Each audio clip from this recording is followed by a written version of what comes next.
네, 지난주에 이어서 요한복음 9장 말씀을 함께 보시겠습니다. 요한복음 9장 날 때부터 눈먼 사람들이라는 제목으로 세 번째 시간입니다. 요한복음 9장을 통해서요, 우리는 날 때부터 눈먼 사람, 그리고 날 때부터 눈먼 사람들에 대해서 함께 살펴보고 있습니다. 육적으로 눈먼 사람을 예수님께서 찾아가셨고요. 예수님은 그의 그 눈멈을 통해서 하나님께서 하시는 일을 나타내셨습니다. 그의 눈을 뜨게 하셔서 자신이 메시아다라는 것을 드러내셨습니다. 그에게 드러내셨을 뿐만 아니라 그 주변의 사람들에게도 드러내셨습니다. 그렇게 예수님께서 빛을 비추셨을 때, 이 세상에 비치신 예수님께서 그 빛을 비추셨을 때 진짜로 눈먼 사람이 누구인지가 세상 가운데 드러났습니다. 그들은 스스로 보고 있다라고 생각을 하고 있었고요. 그래서 눈을 뜨려고 하지 않았던 바리새인들이었습니다. 그들은요, 그들 눈앞에 펼쳐져 있는 그 사실을 보려고 하지를 않았습니다. 이 사실이 드러내는 그 명백한 진리를 그들이 원하지 않았었기 때문에 그렇습니다. 그래서 그들은요, 이미 그들이 가지고 있던 그 전제를 결론으로 정해놓고요, 그리고 어떻게든지 거기에 맞는 그 사실들만을 찾고 그러한 이야기만을 들으려고 했습니다. 그런 증언만을 들으려고 했었죠. 그래서 이 맹인이었던 사람은 점점점 빛으로 나아오는 그러한 반면에 그들은요, 이 바리새인들은 점점 더 깊은 영적인 어둠으로 빠져 들어갔습니다. 바로 이들의 모습에서 우리가 그 불신의 특징을 살펴봤었죠. 그들은 사실을 사실로 받아들이려고 하지 않았고요. 진리에 대해서는 적대적이었습니다. 그리고 무엇보다도 완고했습니다. 교만했습니다. 이 맹인되었던 자가 사실의 기초에서 이 예수님이 하나님께로부터 오셨다라는 것을 말해주니까 그들이 뭐라고 얘기를 했냐면은 네가 온전히 죄 가운데 나서 우리를 가르치느냐라고 말을 했습니다. 그리고 어떻게 했습니까? 그를 쫓아냈습니다. 이 그들의 교만은요, 이 빛을 받아들일 수가 없었던 겁니다. 맹인이었던 사람이 쫓겨나면서요, 뭔가 사건이 이렇게 마무리되는 것 같은 그러한 느낌을 받습니다. 근데 사실 아직은 아닙니다. 이 맹인이었던 사람이 예수님을 만나기는 했는데요, 아직 제대로 만나보지는 못했습니다. 사실은요, 이 맹인이 예수님을 만난 진짜 이야기가 오늘이고요. 그리고 이 모든 이야기가 성경에 기록되어 있는 이유가 오늘 말씀에서 찾아볼 수 있습니다. 계속해서 말씀드리고 있는 것처럼요, 이 맹인은요, 여러모로 어둠 속에서 살아왔다라는 것이 너무나 분명합니다. 사람들은 그를 저주받은 사람으로 생각을 했습니다. 뭐 그의 죄 때문이든지 아니면 그의 부모 죄 때문이든지 그것하고 상관없이 어쨌든 이 사람은 하나님의 저주를 받은 사람이야 라는 생각을 하고 있었습니다. 당연히 그러니까 이 저주받은 사람하고 가까이 하려는 사람들도 그 주변에는 없었을 거고요. 또 장애를 가지고 있었기 때문에 성전이든 회당이든 그곳에 마음껏 들어가서 예배를 드릴 수도 없는 그런 삶을 살았습니다. 그리고 뒤에서도 우리가 봤었던 것처럼 그의 부모도요, 그를 사랑으로 돌보지를 않았습니다. 그 부모가 이 맹인되었던 사람에 대해서 장성했다라고 표현을 하잖아요. 그렇죠? 그러니까 장성했다라는 것이 이제 성인이 되었다라는 것을 기준으로 생각해 보면은 아주 어리게는 13살로 이 사람을 볼 수가 있는 겁니다. 그래서 그 이상의 나이 중에 하나일 텐데요. 우리가 그 실제 나이를 알 수는 없지만 어쨌든 이 사람은 그 긴 시간을 이 거리의 거린으로서 살아야만 했었습니다. 그러다가 이제 눈을 뜨게 됐습니다. 예수라는 사람을 만나서 눈을 뜨게 됐습니다.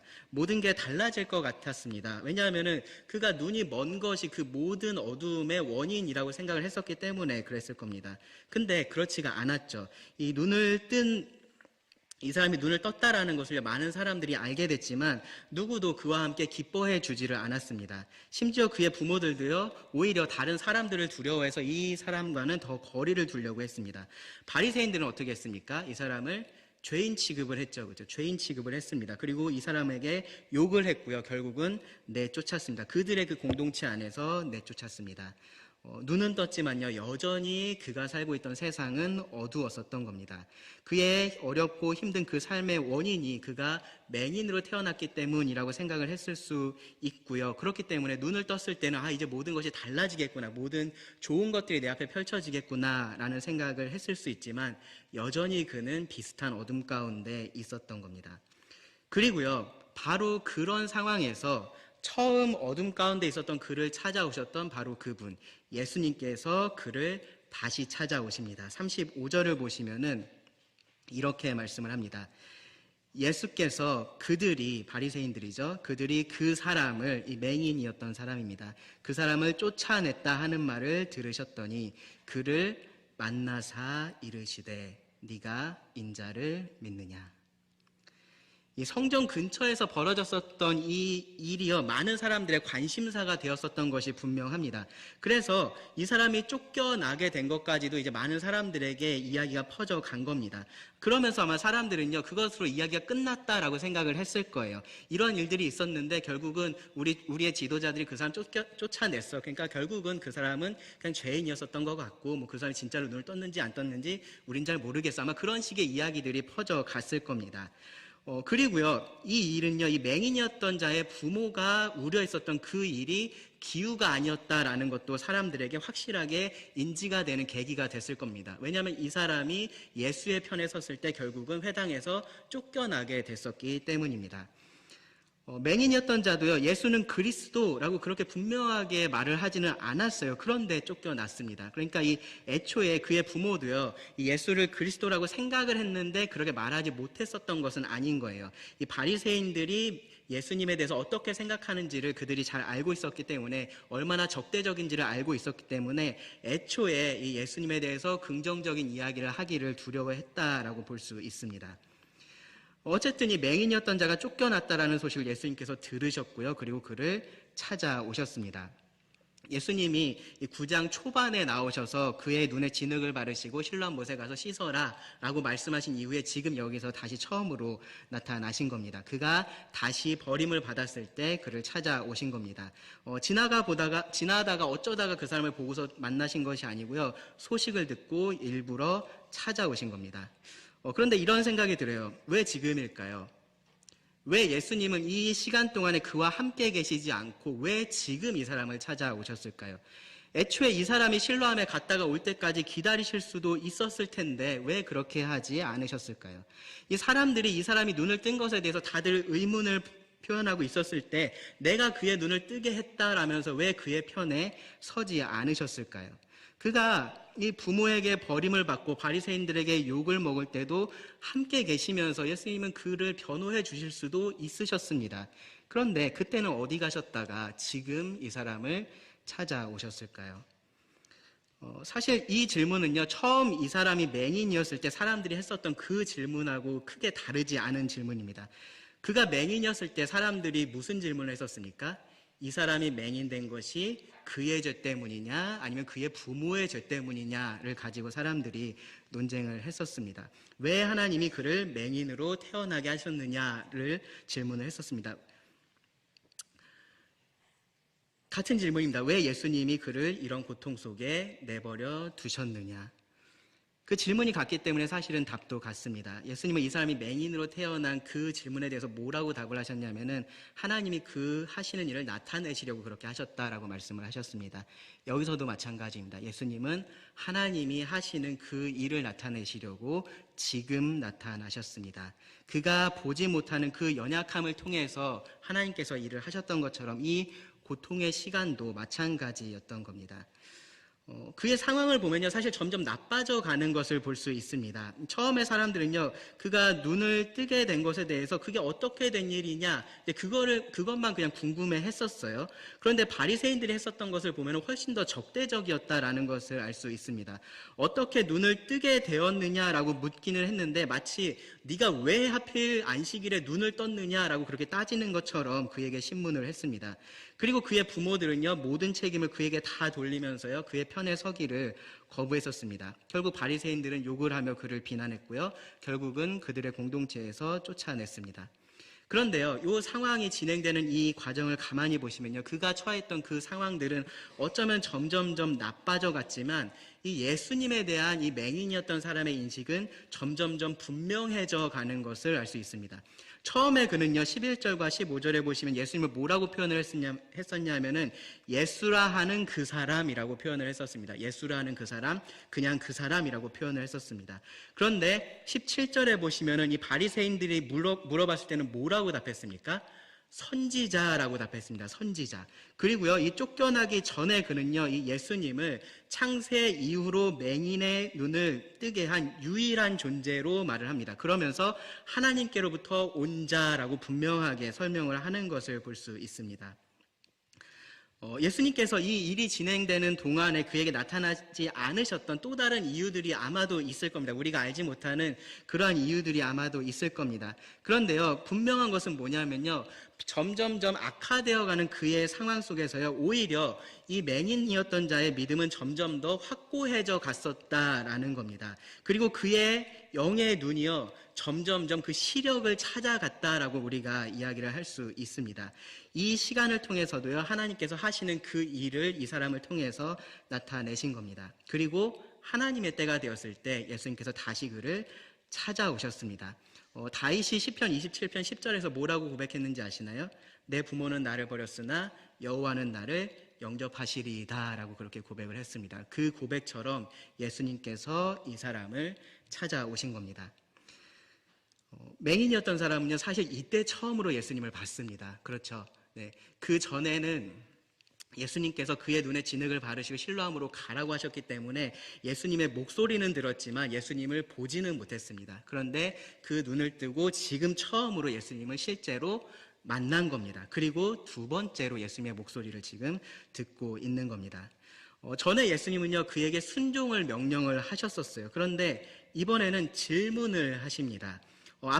앞선 이 명령에 순종하는 것이요, 그의 이 땅에서의 남은 삶에 있어서 너무나 중요한 순종이었다면, 그 순종을 통해서 이 사람이 눈을 떴잖아요. 그렇죠? 그것이 이 땅에서의 남은 삶에 있어서 너무나 중요한 그러한 순종이었다면요, 이번 이 질문에 대한 그의 답은요, 그의 영원한 삶에 있어서 너무나 중요한 답을 지금 이 사람이 해야 하는 그런 상황에 지금 있는 겁니다.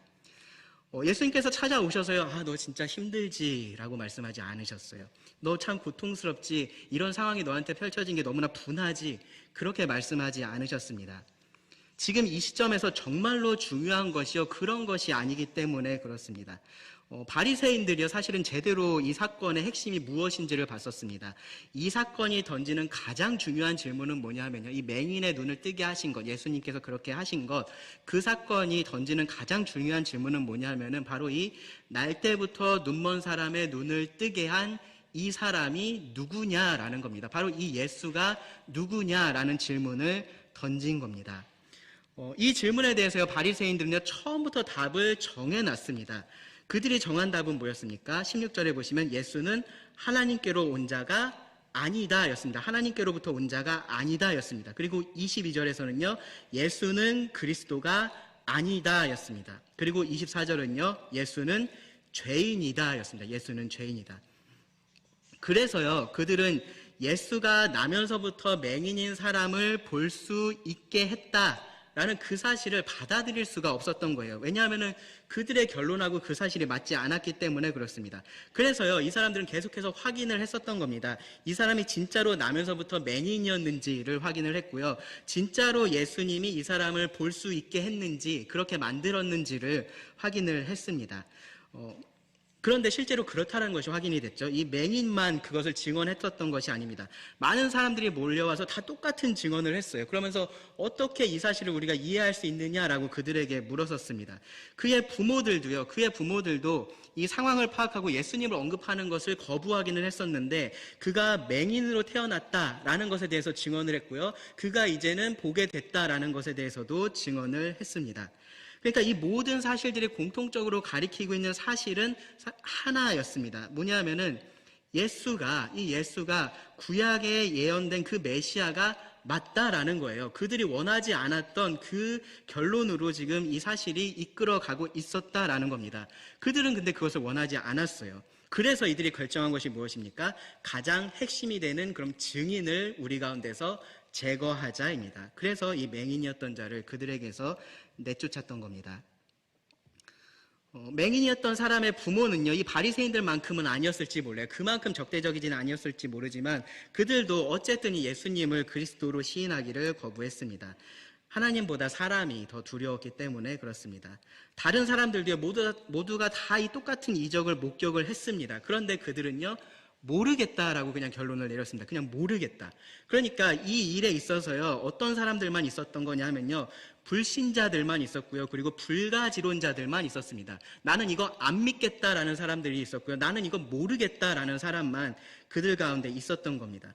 그리고 그런 속에 이 맹인이었던 사람이 있었고요, 그리고 그 사람을 찾아서 예수님께서 물으신 겁니다. 네가 인자를 믿느냐? 너는 인자를 믿느냐라고 예수님께서 물으신 겁니다. 예수님은요, 네가 나를 믿느냐라고 묻지 않으셨어요. 자신을 인자라고 마치 제3의 인물을 말씀하시는 것처럼 인자를 믿느냐라고 물으셨습니다. 이 인자는요, 다니엘 7장 13절에 나오는 표현인데요, 하늘에서 올 메시아에 대한 호칭으로 사용이 되었습니다. 그래서요, 인자는 문자적으로는 무슨 뜻입니까? 사람의 아들이란 뜻이잖아요. 그렇죠? 사람의 아들이라는 뜻인데, 유대인들에게는 그것이 무슨 의미였었냐 하면은 사람의 아들이 되신 분입니다. 왜냐하면 하늘에서 오신 사람의 아들이기 때문에 사람의 아들이 되신 분입니다. 그래서 메시아를 지칭하는 그러한 호칭이 되었습니다. 그래서 예수님은요, 스스로를 메시아다, 그리스도다라고 그렇게 말씀하진 않으셨는데, 이 인자라는 표현을 통해서요, 자신이 사람의 아들로 오신 하나님의 아들 메시아다라는 것을 드러내셨습니다. 요한복음에만 해도 여러 차례가 있는데요, 요한복음 3장 13절부터 14절에는 보시면은 하늘에서 내려온 자, 곧 인자 외에는 하늘에 올라간 자가 없느니라. 모세가 광야에서 뱀을 든 것 같이 인자도 들려야 하리니. 5장 27절에서는요, 인자됨으로 말미암아 심판하는 권한을 주셨느니라 라고 말씀을 하고요, 6장 27절에서는 인자는 아버지 하나님께서 인치신 자니라 라고 말씀을 하셨습니다. 그리고 12장 23절에서는요, 인자가 영광을 얻을 때가 왔도다 라고 말씀을 하십니다. 지금도 그런 상황인 거예요. 예수님께서 자신을 인자라고 말씀하시면서 메시아로서 자신을 소개를 하신 겁니다. 예수님이 하나님께로부터 왔다라고 이 사람들 앞에서 고백한 이 사람에게 예수님께서 직접적으로 물어보고 계시는 겁니다. 네가 하나님께서 보내신 메시아를 믿느냐 물어보신 겁니다. 그런데요, 이 맹인이었던 사람은요, 예수님이 자신을 1인칭으로 이렇게 지칭을 하면서 인자라는 표현을 사용했다라고 생각을 못 했었던 것 같아요. 그래서 이 인자가 3인칭, 누군가를 이야기한다라고 생각을 했었던 것 같습니다. 그래서 예수님한테 이렇게 되묻습니다. 36절에 보시면, 대답하여 이르되, 주여, 그가 누구시오니까 내가 믿고자 하나이다. 네. 이 사람도 이 인자라는 표현이 무엇을 의미하는지, 이 타이틀이 의미하는 바를 정확하게 알고 있었습니다. 그렇기 때문에요, 지금 이 예수님의 질문이 당연히 하나님께서 메시아를 보내실 것이다라고 약속하신 그 사실에 대한 지식을 물어보는 것이 아니다라는 것을 알았어요. 그래서 지금 정중하게 다시 물어보는 겁니다. 주여, 그가 누구시오니까 물어보는 겁니다.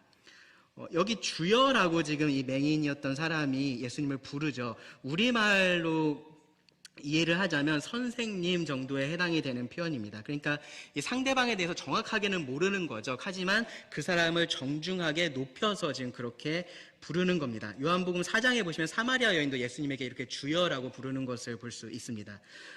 아마도요, 이 사람은요, 그에게 와서 말을 걸고 있는, 지금 자기한테 말을 걸고 있는 이 사람이 그의 눈을 뜨게 한 예수님에 대해서 알고 있기 때문에 이런 질문을 하나 보다라고 그렇게 생각을 해서 지금 이렇게 물어봤을 수 있습니다.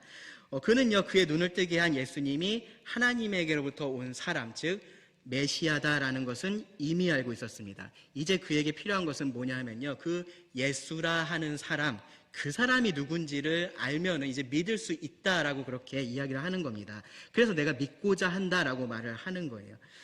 바리새인들도 이렇게 비슷한 질문을 했었죠. 근데 그들은 믿지 않기 위해서 예수가 누구냐라고 그렇게 물어봤었습니다.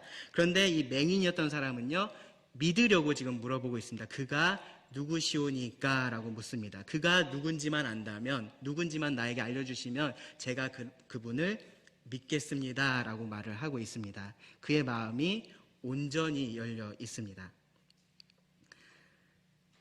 어떻게 이 사람의 마음이 이렇게 열려 있을 수 있었을까요? 어떻게 이렇게 준비되어 있었을 수 있을까요? 말이 좀 이상하네요, 그렇죠? 네. 어떻게 이 사람의 마음이 이렇게 준비되어 있었을까요? 다른 사람들은요, 모르겠다라고 말하거나 믿지 않겠다라고 말을 하고 있었습니다. 근데 어떻게 이 사람만 이렇게 그 마음이 달랐을까요? 가장 먼저 생각되는 건 이걸 거예요. 딴 사람들은 옆에서 목격한 사람들이고 이 사람은 직접 그것을 경험한 사람, 체험한 사람이니까 그렇다라는 생각이 들 겁니다. 그것이 차이를 만들 수는 있습니다. 그런데 그것이 결정적이다라고 말할 수는 없습니다. 누가복음 17장을 보면요, 예수님께서 10명의 나병 환자를 고쳐주셨던 적이 있습니다. 10명이 다 똑같이 고침을 받았습니다. 다들 똑같이, 누구는 더 깨끗해지고 누구는 덜 깨끗해지고 그러지 않고요, 다 똑같이 고침을 받았습니다. 그런데 그 중에 몇 명이 예수님께 돌아왔습니까? 한 사람, 그렇죠? 오직 한 사람만 예수님에게 돌아왔습니다. 하나님께 영광을 돌리면서 예수님의 발 앞에 엎드려서 감사했습니다. 그리고 예수님께서는요, 그 사람에게만 너의 믿음이 너를 구원하였느니라 라고 말씀을 하셨습니다. 그러니까 체험이 다른 것이 결정적인 요인이 되지 않는 겁니다. 똑같은 체험을 해도 다르게 반응할 수 있는 겁니다. 이런 비슷한 일이요, 사도 바울이 복음을 전할 때도 있었습니다. 그리고 거기서요, 우리는요, 무엇이 이 사람의 마음을 여는데, 사람의 마음을 준비시키는데 결정적인 요인이다. 안식일에 우리가 기도할 곳이 있을까 하여 문밖 강가에 나가 거기 앉아서 모인 여인들에게 말하는데, 네, 바울이 나가서 사람들에게 말을 했습니다. 한 사람에게 말한 것이 아니라 거기에 모여있던 많은 사람에게 복음을 전했습니다. 그런데요, 14절에 보시면은 두아디라 시에 있는 자색 옷감 장사로서 하나님을 섬기는 루디아라 하는 한 여자가 말을 듣고 있을 때에 주께서 그 마음을 열어 바울의 말을 따르게 하신지라. 네, 바울이 하는 말을 루디아만 듣고 있었던 것이 아니었습니다. 모두가 다 똑같은 말을 듣고 있었습니다. 그런데 누가 그 루디아의 마음을 열었습니까?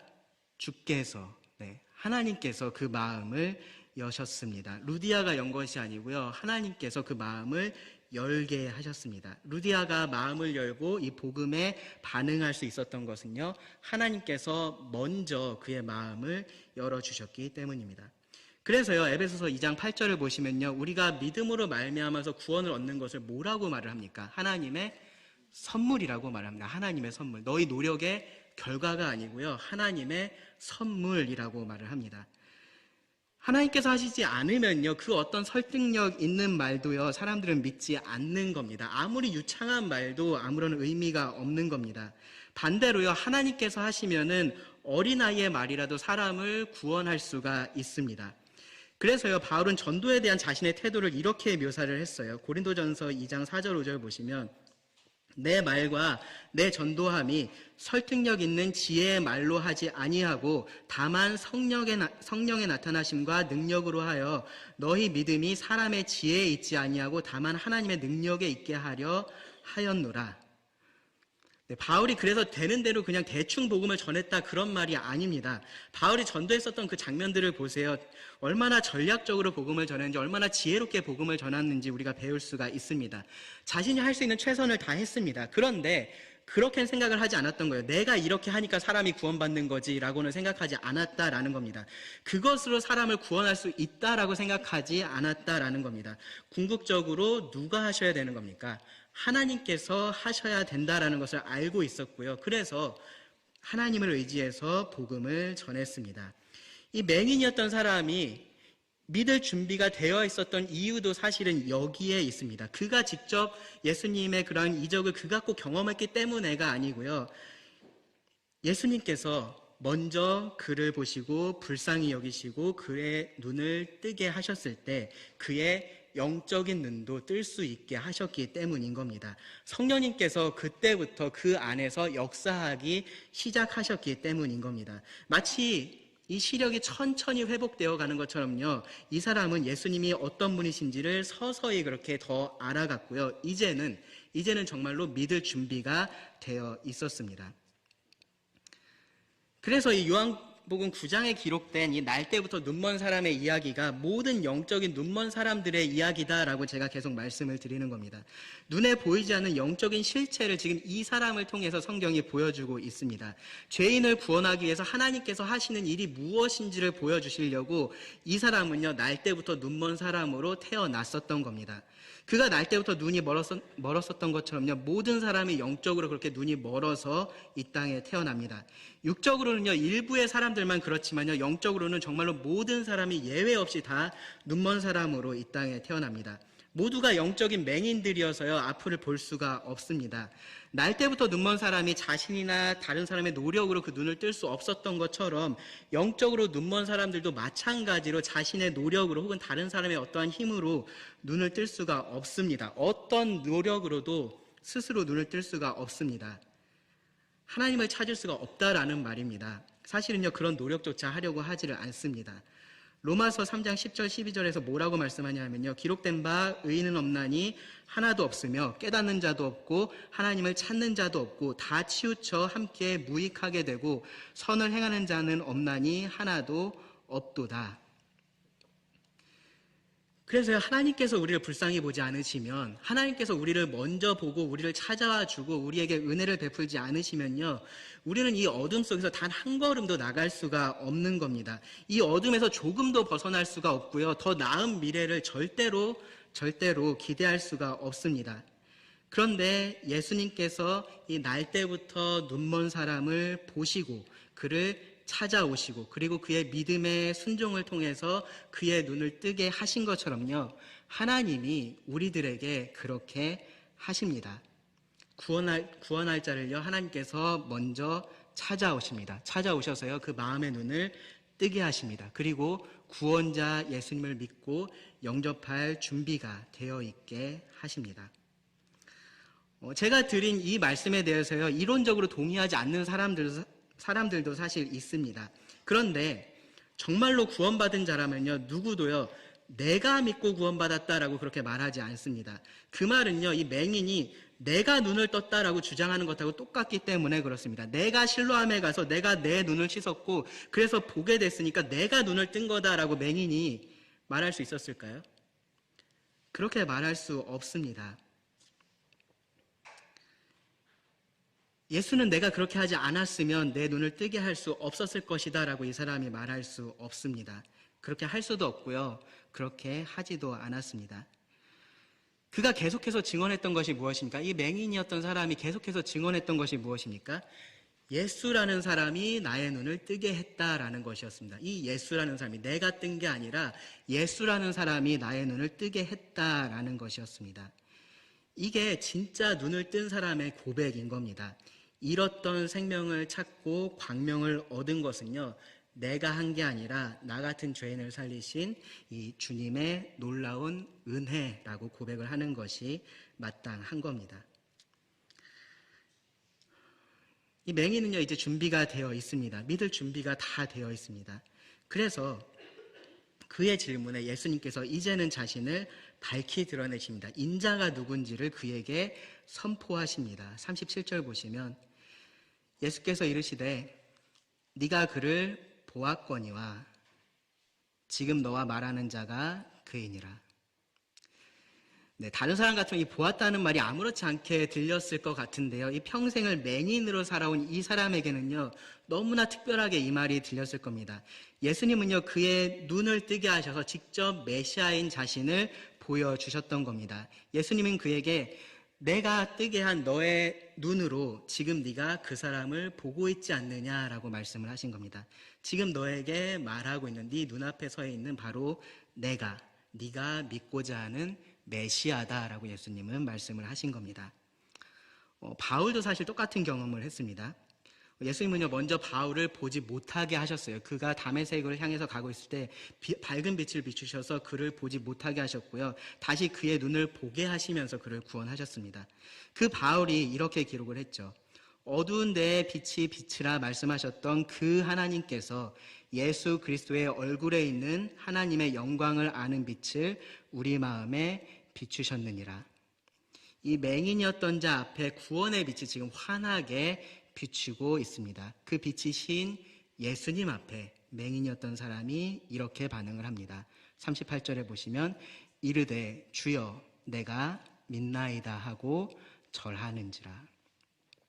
네, 앞에 하고 똑같이 예수님을 주여라고 불렀죠, 그렇죠? 근데 제 생각에는요, 분명히 다른 의미로 그렇게 불렀을 것 같습니다. 앞서서 주여는요, 아주 일반적인 의미에서 정중한 표현이었다면요, 여기서 주여는 겸손과 낮아짐의 표현이었을 겁니다. 이 메시아이신 예수님 앞에, 자신을 드러내신 이 메시아이신 하나님이신 예수님 앞에 엎드려서 절할 수밖에 없었기 때문에 그렇습니다. 자신이 진정 하나님께로부터 오신 이 메시아 앞에 서 있다라는 것을 그가 깨닫게 되었기 때문입니다. 네, 마침내 맹인이었던 사람이 예수님을 만났습니다. 이것은요, 날 때부터 영적으로 눈먼 사람들이 그 눈을 뜨고 메시아이신 예수님을 보게 됐을 때 사실은 보이는 반응과 동일합니다. 뭐냐면요, 주인이신 예수님을 받아들이는 겁니다. 그리고 믿고 절합니다. 예배하는 겁니다. 그것이요, 예수님을 만난 자들의 합당한 모습입니다. 예수님을 만난 자들은요, 예수님을 주인으로 모시고 예배하는 자들입니다.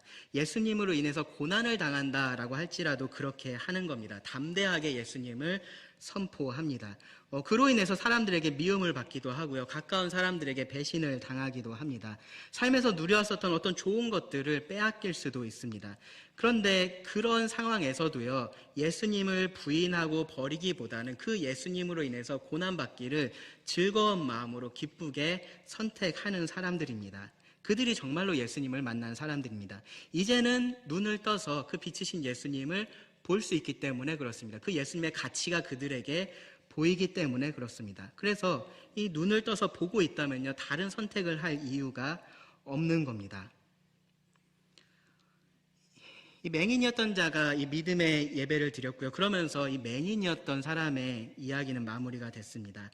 그러니까 예수님께서 이 이야기의 의미를 이렇게 풀어주셨습니다. 39절을 보시면 예수께서 이르시되 내가 심판하러 이 세상에 왔으니 보지 못하는 자들은 보게 하고 보는 자들은 맹인이 되게 하려 함이라 하시니.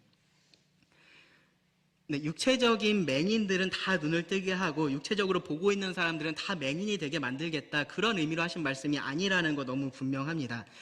이 의도를 우리가 잘 파악을 해야 돼요. 예수님은요, 때로는요, 세상을 구원하러 왔다라고도 말씀을 하셨고요, 때로는 이렇게 심판하러 왔다라고도 말씀을 하십니다. 때로는 예수님께서 평화를 준다라고 말씀을 하시는데요, 때로는 평화가 아니라 검을 준다라고도 말씀을 하세요.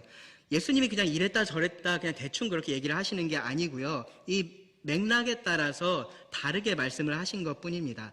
예수님께서 처음에 오셨던 것은요, 최종적인 심판을 하기 위해서 이 땅에 오신 것이 아니었습니다. 예수님은 구원하러 오셨습니다.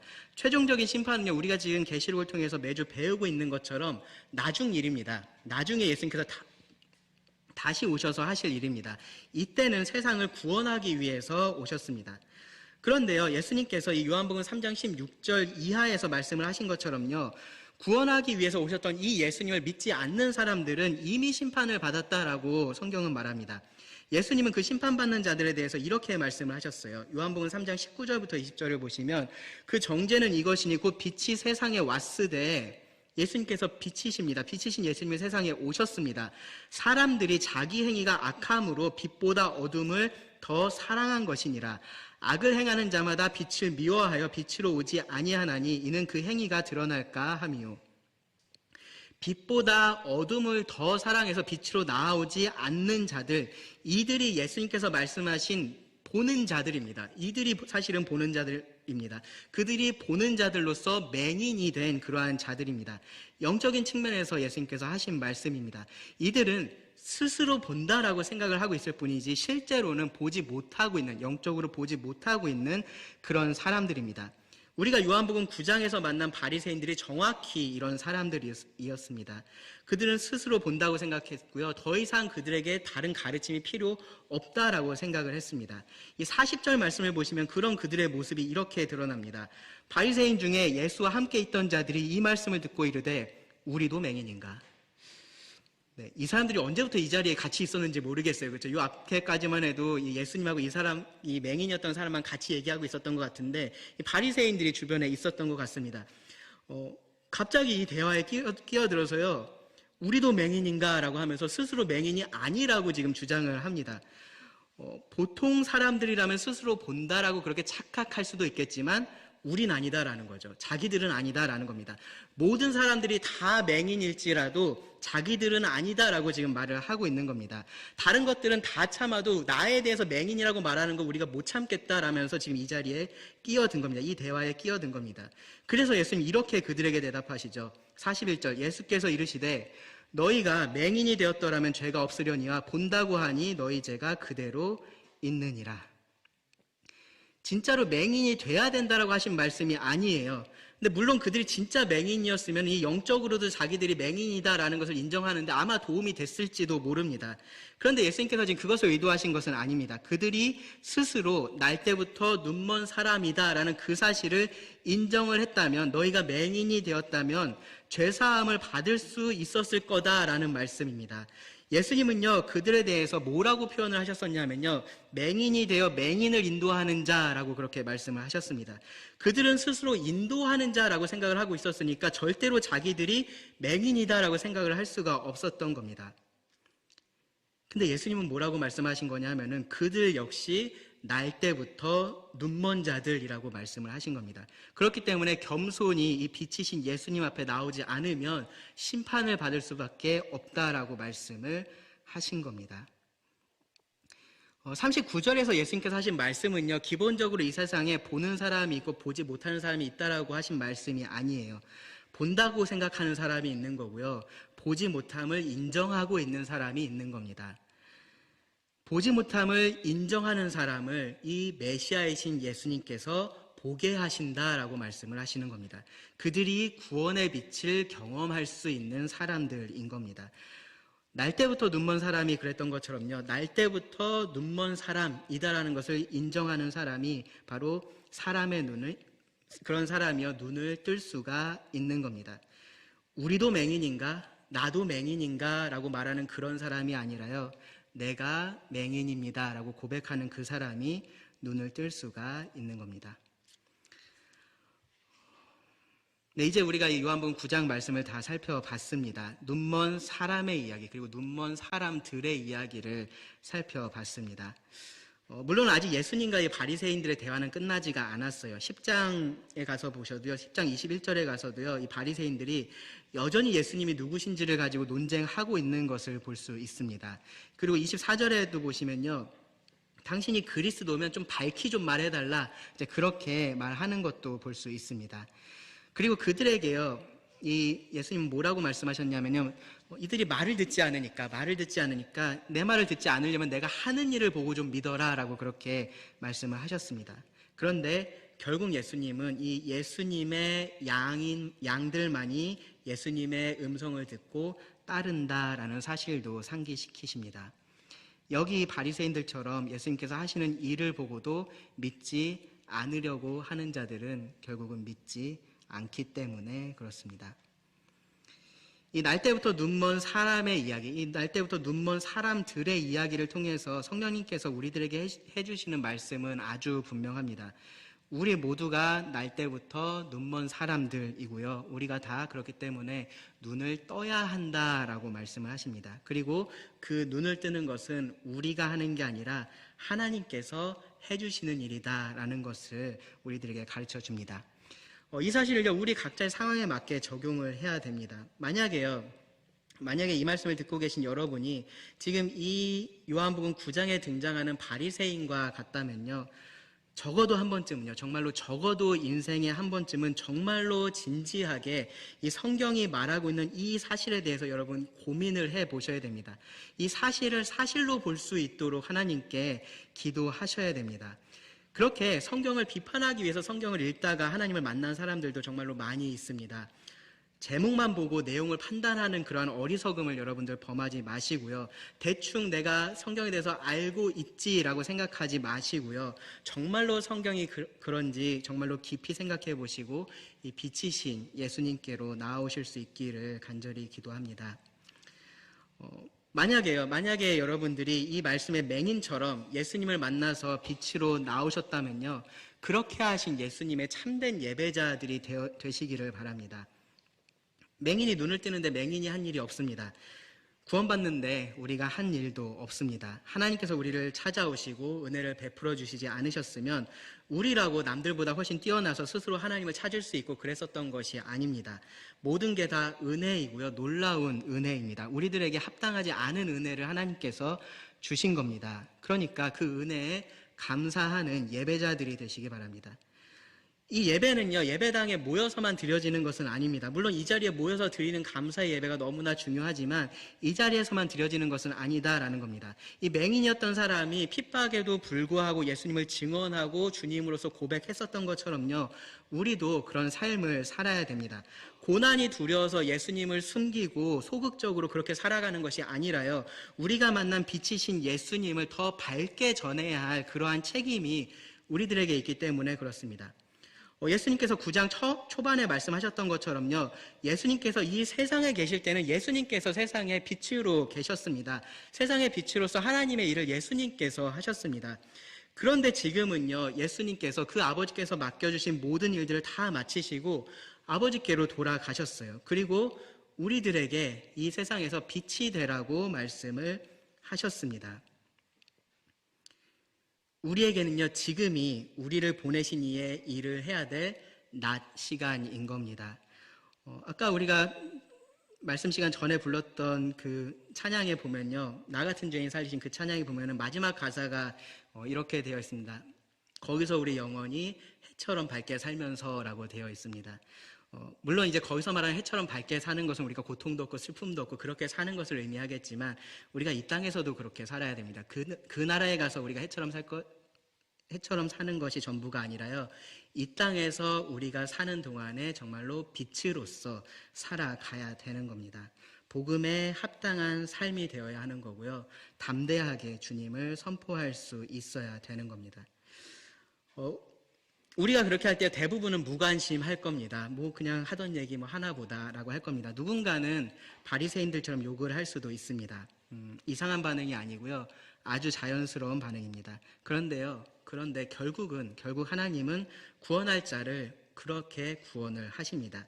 그런 일에 우리의 순종이 쓰임을 받는다면요, 그건 역시 우리가 정말로 크게 감사할 수 있는 일입니다. 우리 모두가요, 정말로 두려움이 없는 증인으로서, 이 두려움이 없는 예배자로서 이 땅 가운데서 살아갈 수 있기를 기도합니다. 기도하고 말씀을 마치겠습니다. 하나님, 우리를 찾아와 주시고 또 우리를 구원하여 주셔서 감사합니다. 날 때부터 눈먼 우리의 눈을 뜨게 하시고 하나님의 영광의 빛을 보게 하여 주셔서 참 감사합니다. 이 놀라운 역사에 우리가 기여한 것이 없습니다. 모두 하나님께서 하신 일이고 하나님의 은혜입니다. 그 은혜에 감사하면서 또 그 은혜를 아직 모르고 있는 우리 주변의 많은 영혼들에게 전할 수 있기를 원합니다. 우리의 삶이 빛이 되게 하시고 우리의 말이 소금이 되게 하여 주시기를 구합니다. 하나님께서 우리를 통해서 한 영혼을 구원하시는 그 기쁨에 우리가 동참할 수 있게 하여 주시기를 간절히 구합니다. 들은 모든 말씀을 주님께 의지하며 예수님 이름으로 기도드립니다. 아멘.